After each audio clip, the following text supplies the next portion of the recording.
Você é daqueles que quando ouve a palavra autocuidado já pensa em massagens, um dia no spa, banhos de espuma, máscaras faciais? Se essa é a sua percepção, o vídeo de hoje vai te mostrar que isso não poderia estar mais longe da realidade.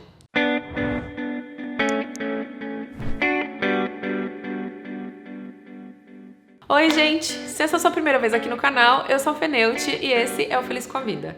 E recentemente eu dei uma palestra num congresso sobre habilidades humanas. Eu queria falar sobre felicidade, obviamente, mas dando um pouco mais de ênfase para saúde. Só que eu não queria ser muito técnica, então eu decidi falar sobre saúde sob o ponto de vista do autocuidado. Nos últimos anos, eu passei a considerar a saúde uma das coisas mais importantes da minha vida.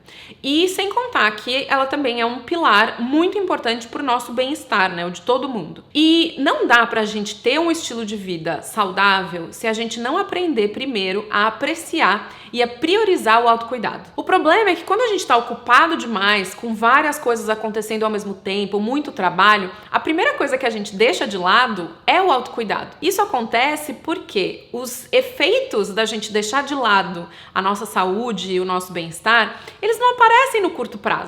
Eles demoram para acontecer e só vão aparecer depois de anos quando a gente começa a ter sintomas. Por isso, meu objetivo com esse vídeo é trazer para vocês 5 dicas importantes para fazer com que vocês incorporem o autocuidado no dia a dia de vocês e também para mostrar que o autocuidado é uma das ferramentas mais importantes que a gente tem para aumentar a nossa performance e também a nossa produtividade. Mas antes, eu queria deixar claro o que significa autocuidado. Como eu falei no começo do vídeo, muita gente sempre associa isso a rituais de beleza, mas eu queria trazer para vocês uma perspectiva um pouco diferente. Autocuidado é tudo aquilo que nutre o nosso corpo e a nossa vida e principalmente ajuda a gente a recarregar as nossas energias. É claro que se para você essas atividades que eu mencionei, como ir a um spa, fazer uma massagem, são atividades relaxantes que te recarregam, elas fazem parte do autocuidado, sim. Mas eu acho fundamental a gente entender que autocuidado é muito mais do que isso e vai ser diferente para cada um. É por isso que o autoconhecimento é tão importante para ajudar a gente a identificar o que é importante para a gente. É preciso se conectar com as próprias necessidades para entender o que de fato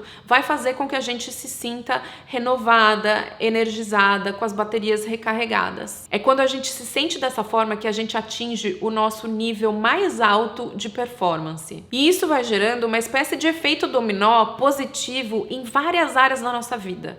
Quando a gente começa a se sentir bem de verdade, parece que as coisas vão se desenrolando, sabe? E tudo vai ficando mais claro. O problema é que a gente não acredita que é possível se sentir assim no dia a dia, porque a gente foi levado a acreditar que a gente precisa de grandes acontecimentos para fazer com que a gente se recarregue de meses de completa exaustão, como grandes viagens, dias no spa, massagens, fins de semana na praia, na montanha. E aí, o que acontece? Geralmente, a gente ficou tanto tempo esgotado que depois desses acontecimentos, em vez de a gente se sentir renovado e com vontade de voltar para nossa rotina, muitas vezes a gente acaba sentindo aquela depressãozinha, sabe, de fim de férias, porque pensa, eu tava me sentindo tão bem aqui, agora eu vou ter que voltar para aquela loucura que é a minha vida. E aí, gente, embora eu esteja aqui dizendo que é importante incorporar essas práticas no seu dia a dia, eu também sou realista e sei que é quase impossível pensar em autocuidado quando o seu dia se parece mais ou menos com isso. Depois de ir pra cama tarde na noite passada, você aperta o soneca 5 vezes no seu celular antes de levantar já esbaforida porque tá atrasada. Levanta da cama ansiosa e estressada, já pensando em tudo o que tem que fazer no dia. Toma um banho correndo, café da manhã então nem pensar. Antes da pandemia, para quem gosta, ia se maquiando no caminho para o trabalho e hoje em dia, antes de ligar o computador, já pega ali uma xícara enorme de café, senta e começa a trabalhar. Sem perceber, já é engolido por e-mails urgentes, reuniões, cronogramas, nem consegue ver que era a hora do almoço já, come qualquer coisa, volta para o trabalho, continua trabalhando o dia inteiro até que chega a noite e é hora de parar e pensar no que comer. Sem tempo, sem energia, come o que tiver mais fácil, pede delivery e a última coisa que você consegue pensar é numa opção saudável para o jantar. Isso porque eu nem tô falando de quem tem filho, tá? Porque daí você coloca mais uma camada aí que contribui pra total exaustão no final do dia. Esse é o exemplo de um dia sem o mínimo de autocuidado e infelizmente eu sei que ele é a realidade de muita gente. E eu sei, gente, que muitos de vocês já devem saber que autocuidado é importante,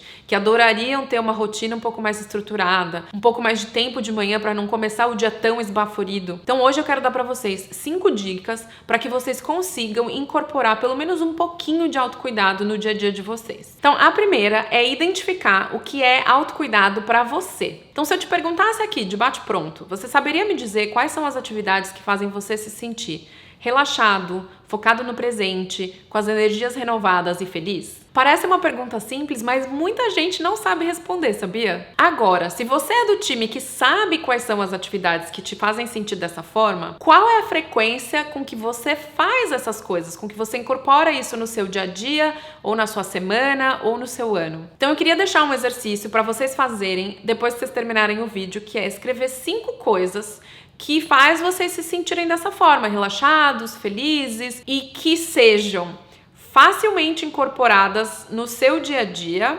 e baratas. Então, para ajudar vocês, eu vou dar alguns exemplos do que me faz sentir dessa forma. Então, um deles é andar de bicicleta, que é uma coisa que eu amo fazer.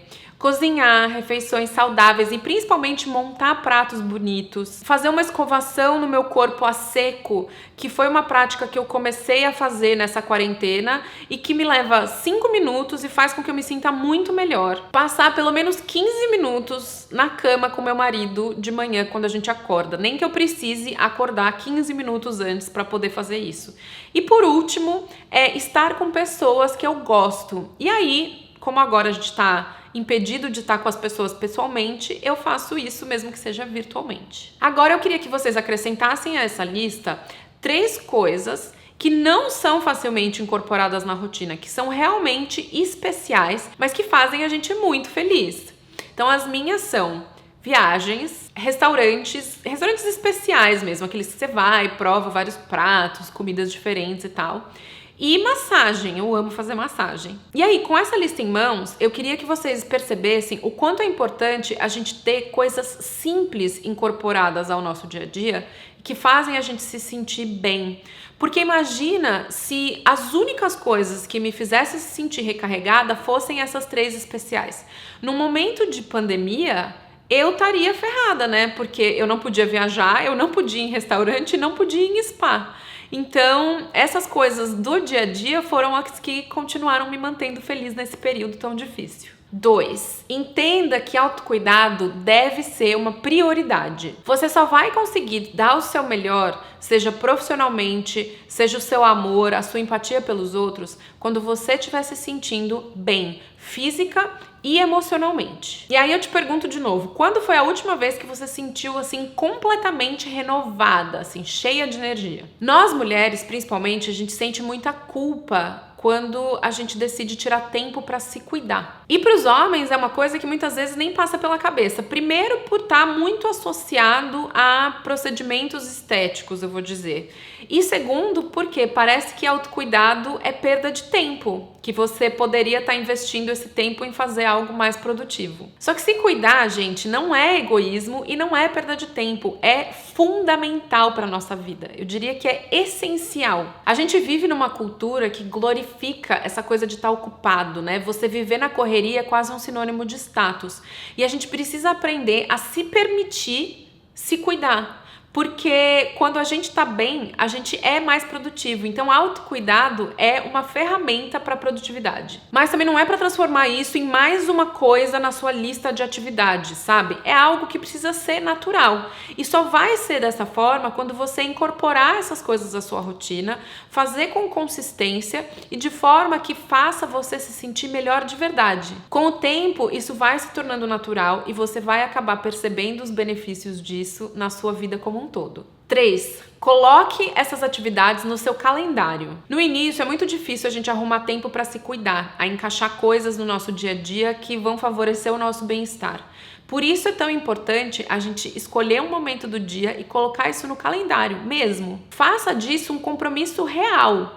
E aí, da mesma forma com que você se sentiria mal tendo que cancelar na última hora um compromisso que você marcou com um amigo querido, você precisa se sentir da mesma forma quando você desmarcar o seu ritual, seja lá ele qual for. A gente precisa aprender a ter com a gente a mesma consideração que a gente tem pelas pessoas que a gente ama e cuida. 4. Peça ajuda. Essa foi uma muito difícil para mim, mas que eu trabalho diariamente para aprender e continuar fazendo. Não queira abraçar o mundo e dar conta de tudo. Você não precisa fazer tudo sozinho. Encontre pessoas que vão te ajudar nesse processo, seja realizando tarefas que vão liberar o seu tempo ou pessoas que vão te ajudar a firmar o compromisso de fazer algumas atividades importantes no seu autocuidado. Então, por exemplo, se exercícios são importantes para você, se faz você se sentir saudável, mas você não consegue incorporar isso na sua rotina, talvez seja legal você marcar com uma amiga, por exemplo, de fazer exercício num parque ou numa praça, ou até de fazer alguma aula pelo YouTube, mas encontrar com uma amiga pelo Zoom, por exemplo. Melhor ainda se você tiver condições para contratar um personal trainer, por exemplo, porque, além de tudo, quando a gente paga, é mais fácil a gente não cancelar aquela aula. Ao contrário do que muita gente pensa, incorporar certas atividades na nossa vida tem muito mais a ver com comprometimento do que com disciplina. E nada melhor do que se comprometer com outras pessoas para que a gente se policie e faça o que precisa ser feito. 5. Proteja-se das interferências externas. Isso quer dizer, prepare o seu ambiente para que as influências externas não roubem o tempo que seria necessário para que você se cuidasse. Então, por exemplo, uma casa organizada, uma rotina bem estruturada te ajudam a ter mais tempo para fazer outras coisas, porque você perde menos tempo no meio do caos. Aliás, gente, um ambiente e uma rotina caóticas fazem a nossa vida virar um caos. E no meio do caos fica difícil a gente arrumar tempo para fazer outras coisas que não sejam aquelas que ficam engolindo a gente no dia a dia. Identifique quais são essas barreiras externas e faça o possível para eliminar todas as barreiras que te impedem de ser consistente nessas atividades que são importantes para você. Não por acaso, muita gente só consegue se recarregar quando está viajando. Por quê? Porque a viagem te tira daquele caos que você vive no dia a dia, né? É um ambiente diferente que faz você esquecer aquelas interferências que te impedem de relaxar, de ser feliz. E aí, para finalizar, eu queria deixar claro, gente, que autocuidado não precisa ser uma superprodução. Podem ser 5 minutos de meditação, se você gosta de fazer isso. Pode ser sentar por 5 minutos na varanda da sua casa para tomar um chá depois do almoço antes de voltar para o trabalho. Pode ser arrumar o seu armário para que ele fique organizado e você não perca tanto tempo para escolher a sua roupa de manhã. Ou um simples bate-papo no telefone com a sua melhor amiga. E o mais importante de tudo, não caia na armadilha de que você vai começar a se cuidar quando você tiver um pouco mais de tempo. É quando você cria tempo para se cuidar que as coisas começam a se desenrolar e a vida flui. Não espere as coisas mudarem para começar. Comece para que as coisas mudem. Eu espero que vocês tenham gostado desse vídeo e que vocês comecem a incorporar o que aprenderam aqui hoje mesmo. E se você chegou até aqui e ainda não é inscrito no canal, aproveita para fazer isso agora, assim a gente se vê no próximo vídeo. Tchau!